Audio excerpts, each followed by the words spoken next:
Welcome back. Your power bills are going up, and tonight we're tracking down the costly cause. Here in the Tennessee Valley, TVA controls the power market, the electricity that comes to you and your agency. It is the only game in town, and believe it or not, you are not paying for a lot more than just kilowatts. Nowhere do we know that more than with folks with a fixed income. For years, the Tennessee Valley Authority has been spending your money to build a reactor at Watts Bar. Tonight, we are following that money, tracking whether TVA is spending your money wisely or wasting it. Carolyn Lee looks at her September power bill and gets angry. $200.92.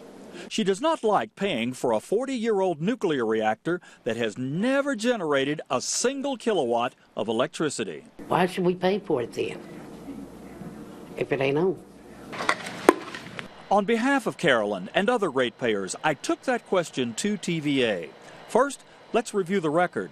Watts Bar construction began in 1973, but because of America's on-again, off-again romance with nuclear energy, Unit 1 was delayed until 1996.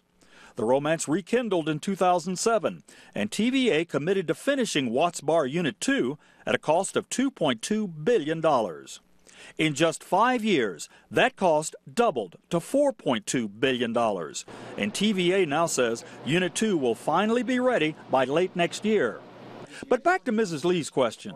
How am I going to pay it when I get a power bill? How am I going to pay it? Is the multi-billion-dollar price tag worth it, considering we've waited 40 years for the first kilowatt of electricity to flow from Unit 2? It is a large cost. It is a large sum to finish it up. But if you look at the cost to operate the second unit here at Watts Bar, and you look at the power it's going to make for that initial outlay, it still is a beneficial project to finish for TVA. I sat down with TVA Watts Bar Construction Vice President Mike Skaggs to talk about the decision to finish Watts Bar Unit 2. I wanted to know how all that unfinished work had pushed up our power bills already. But neither Skaggs nor anybody else I spoke with has the answer. That's because of how TVA manages debt. It's complicated, but TVA's debt is like water. This picture represents all of TVA's debt. Occasionally, I'll pour off a glass and pay that back to the bond market, but at the same time, new projects get added and new borrowing gets poured in. It's impossible to look at this picture and tell which debt belongs to which project. I can tell you this. TVA expects to have around $26 or $27 billion in debt next year, and Watts Bar Unit 2 represents about $4.2 billion of that. That's about 16%.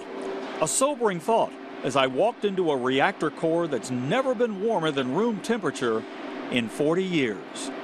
You wonder what are they thinking?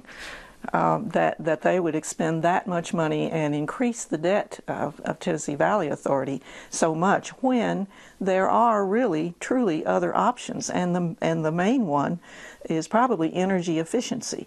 Environmentalist Sandy Kurtz rejects nuclear in favor of wind, solar, and other green energies. But TVA's board is hot for nuclear once again, and Skaggs says it's his job to make it happen this time. You know, quite honestly, we want to get it right and do it on time and on budget, but ultimately the goal is we got to get the asset right. But that is at the expense of customers. I just think it ain't fair, because look at all these people out here that can't even afford to pay the light bill, and then they doing that, taking their part. Although your power bill is going up because of Watts Bar 2 and other projects, occasionally it can be offset by lesser costs to produce electricity, which does lower the bill.